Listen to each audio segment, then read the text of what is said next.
Eh, saya share screen kan dulu.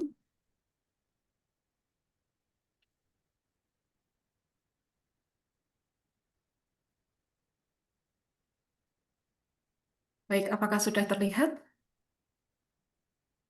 Sudah, Bu. Baik, Sudah, Bu. terima kasih. Assalamualaikum warahmatullahi wabarakatuh. Waalaikumsalam warahmatullahi wabarakatuh. Iya, sebelum kita mulai perkuliahan kita hari ini, mari kita awali dengan berdoa. Berdoa menurut agama dan keyakinan masing-masing, disilakan.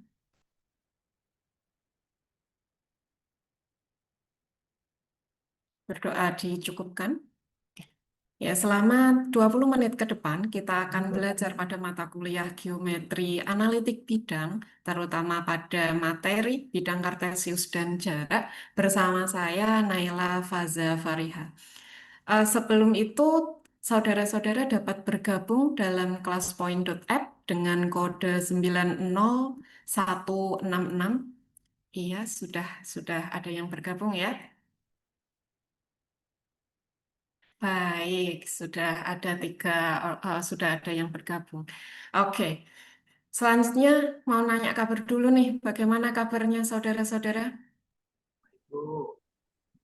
Alhamdulillah sehat ya, saudara-saudara. Ini di masa-masa kalau di Jawa ini sekarang kan yang lagi dingin-dinginnya ini ya, bangun pagi itu agak males-males ya. Semoga di sini semangatnya udah naik gitu ya. Baik, saya lanjutkan. Tujuan dari perkuliahan ini adalah di akhir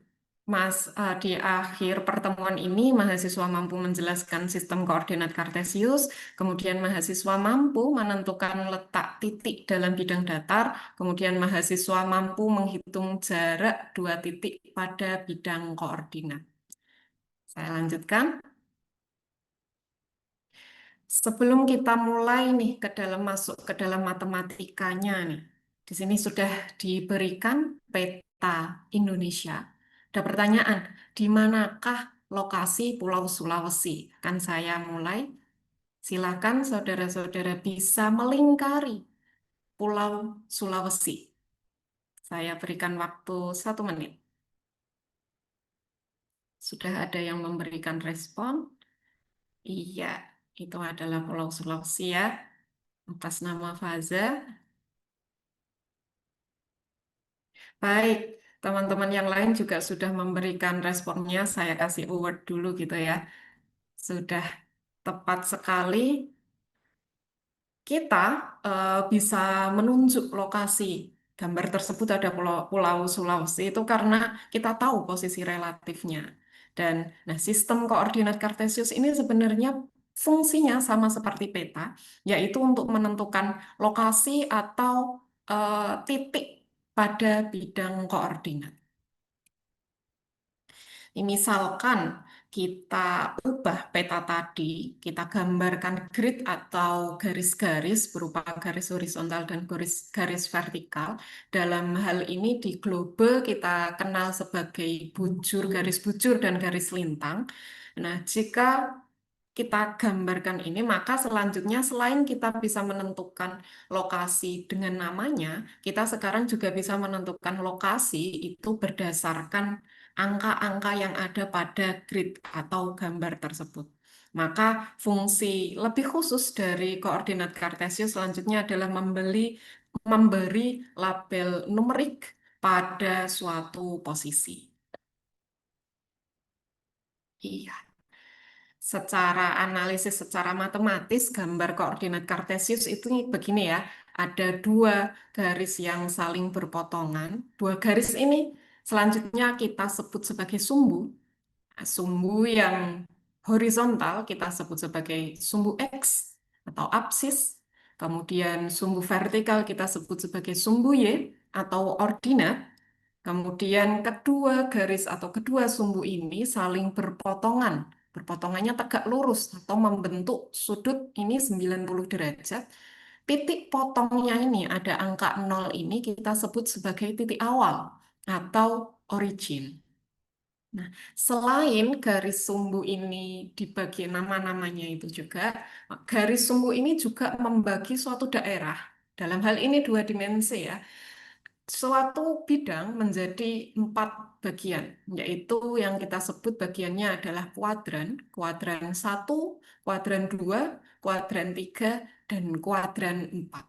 Pembagian ini untuk menentukan jika kita tahu suatu posisi letak, suatu titik gitu ya, ini kita bisa menentukan, oh dia lokasinya ada di kuadran 1, dia lokasinya ada di kuadran 2. Nah, lokasinya ini kita tentukan bagaimana di sebelah kanan garis origin, sebentar.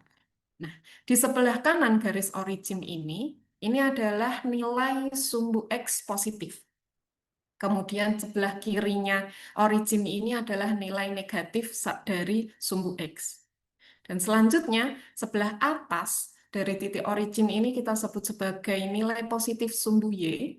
Dan di sebelah bawah dari titik origin ini adalah nilai negatif dari sumbu Y. Sampai di sini dulu ada yang mau ditanyakan terkait koordinat Kartesius? Belum, Bu. Belum, Bu. Sampun, Aman Bu. ya. Sip, semoga nggak pusing ini ya. Saya lanjutkan.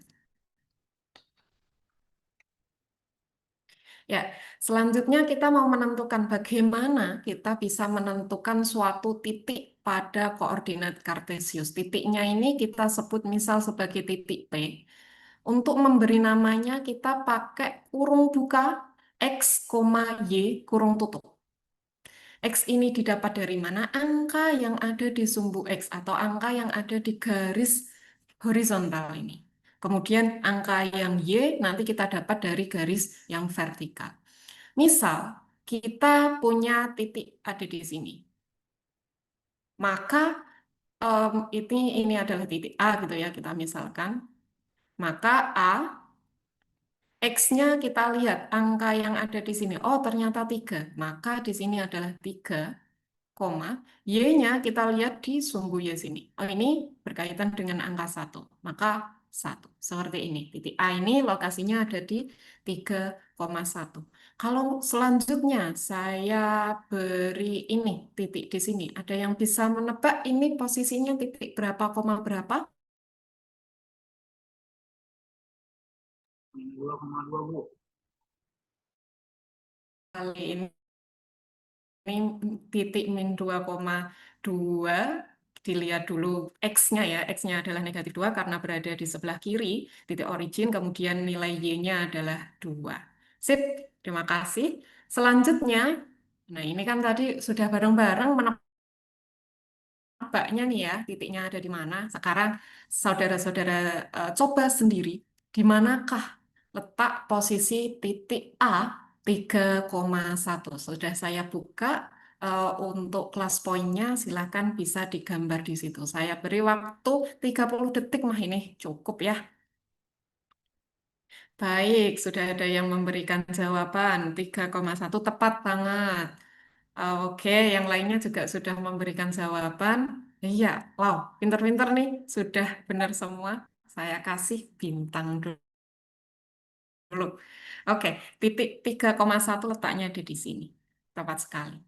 Iya, saya lanjutkan nih. Sebelumnya kita sampai sini nih sudah kita bahas terkait posisi dari suatu titik. Maka selanjutnya kita akan belajar terkait jarak antara dua titik. Jadi kita sendiri kan misal saya lokasinya ada di sini. Di sana, di sebelah kiri saya itu ada teman saya. Lokasinya kalau ditanya, jaraknya berapa antara Bu Naila dengan Bu Faza?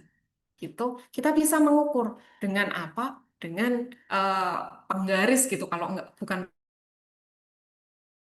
menggaris lebih ke ukuran meteran gitu ya, bisa diukur jaraknya berapa. Oh, ternyata jaraknya 2 meter. Itu kalau dalam dunia real dengan menggunakan jarak seperti itu bisa. Kalau dalam peta, kita biasanya peta itu kan punya skala ya. Jadi kita bisa ukur dalam peta itu ukurannya berapa, kemudian kita kalikan skalanya, maka kita bisa menentukan berapakah jarak dari dua lokasi itu tersebut di sebenarnya. Nah, untuk kalau di koordinat kartesius nih, gimana ya caranya untuk kita menentukan rumus antara dua titik? Jaraknya ini bagaimana? Ya, pertama misal kita punya titik A, ini ada titik A di sini. Ternyata mengecil ya. Ini tadi saya siapkan udah pas nih ukurannya. Tapi ternyata ketika di slideshow mengecil, saya mohon maaf. Nanti akan saya kirimkan link GeoGebra-nya. Teman-teman bisa mencoba secara mandiri. Ini saya praktekkan dulu.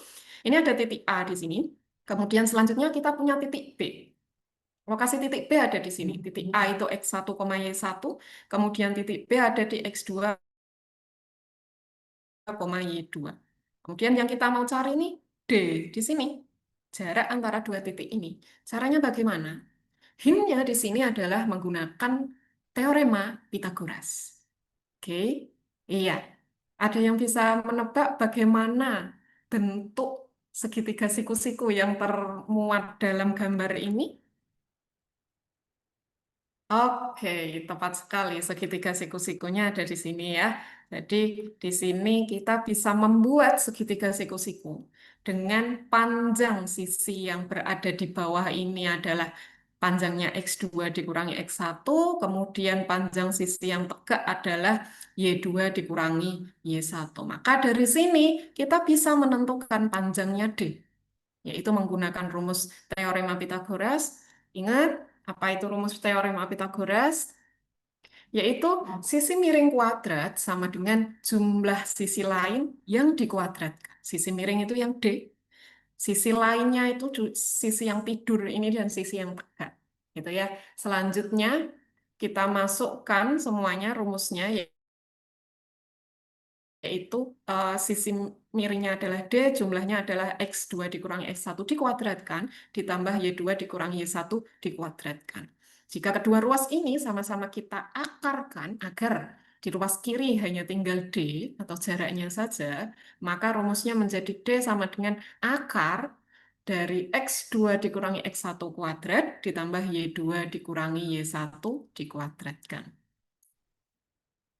Maka ini, maka jarak antara titik X1, Y1 dan titik X2, Y2 adalah D seperti ini. Yang selanjutnya nih ada contoh. Tentukan jarak antara kota A yang lokasinya berada pada koordinat A negatif 4,1 dan kota B yang berada pada koordinat 2,6.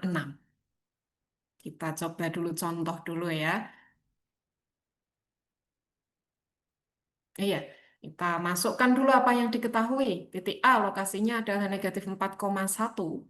Maka negatif 4 ini posisinya adalah sebagai X1 dan 1 ini sebagai Y1. Kemudian untuk titik B 2,6, 2 ini sebagai X2 dan 6 ini sebagai Y2. Jika kita tuliskan kembali rumus jarak antara dua titik, yaitu rumus ini kita masukkan X1, Y1, X2 dan Y2 pada rumus ini, maka diperoleh angka seperti ini. Kita proses ya, kita lanjutkan proses menghitungnya. 2 dikurangi negatif 4 tambah 6 dikurangi 1, 2 dikurangi negatif 4 itu adalah 6. Kemudian 6 dikurangi 1 itu 5, maka diperoleh akar 6 kuadrat ditambah 5 kuadrat. 6 kuadrat itu 36 dan 5 kuadrat adalah 25, maka hasilnya adalah akar 36 tambah 25 yaitu akar 61. Maka jarak kota A dan kota B adalah akar 61 satuan panjang. Gitu. Karena kita nggak punya ini entah meter, entah kilometer. Kalau dalam dunia real kita punya satuan itu. Tetapi dalam dunia analitik itu kita hanya tahu itu segitu satuan. Tidak ada satuan yang pasti. Begitu. Nah, selanjutnya teman-teman kan punya masing-masing punya NIM ya. Saya akan bagi kelompoknya menjadi dua kelompok untuk tugas di pertemuan selanjutnya, yaitu kelompok satu ada Pak Dedi dan Pak Hendra, kemudian kelompok dua ada Bu Triana dan Bu Triana, Bu Maya dan Pak Rion. Silakan dibagi kelompoknya. Tugasnya adalah dari NIM nomor induk mahasiswa masing-masing dari anggota kelompok itu gambarkan dalam GeoGebra.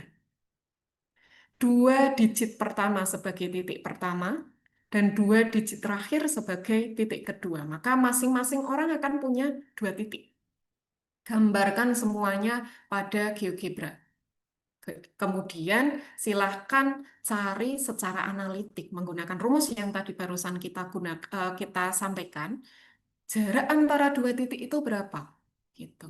Jadi masing-masing dari kalian nanti akan punya titik yang beda-beda ya. Dan minggu depan teman-teman silahkan bisa mempresentasikan hasil pekerjaannya.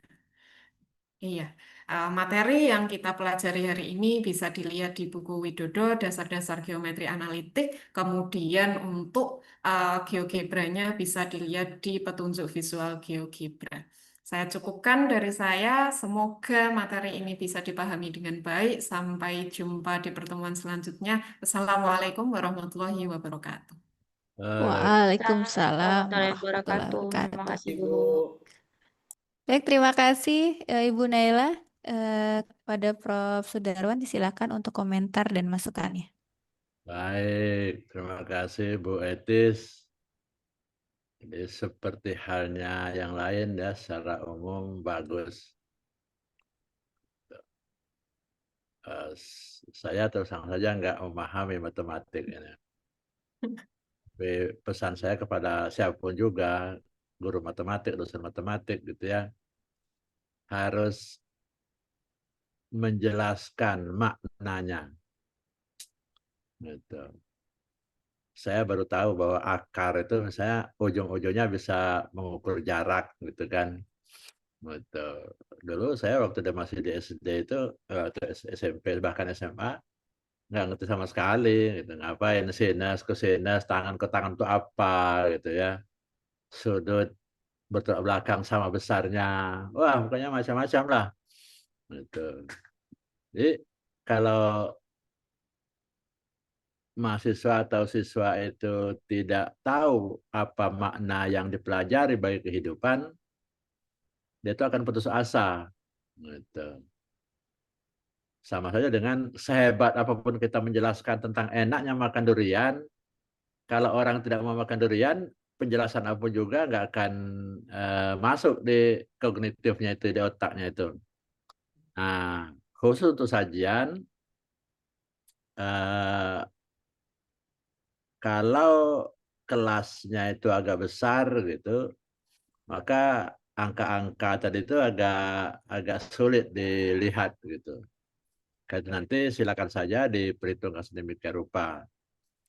Kalau saya lihat di Jepang itu kelas-kelas sekolahan itu masih menggunakan kapur tulis. Di Indonesia nggak pernah terlihat lagi gitu. Jadi itu saya pernah belum lama ini ke Jepang, di ruang itu ada papan tulis yang panjang sekali dan tersedia kapur tulis warna-warni, ada yang warna hitam, ada yang warna biru, warna hijau. Gitu. Jadi Jepang pun sungguh pun yang sudah modern, dia ini tradisional. Nah, mau saya adalah apakah Anda akan mengombinasikan tampak layar dengan menggunakan spidol misalnya di whiteboard gitu ya. Mungkin itu akan lebih membantu. Tapi tergantung juga apakah tersedia atau tidak gitu. Tapi secara umum bagus ya. Sukses untuk Mbak Nela. Dan saya mohon maaf untuk hal-hal yang kurang berkenan dalam memandu acara ini. Saya akhiri, Assalamualaikum warahmatullahi wabarakatuh.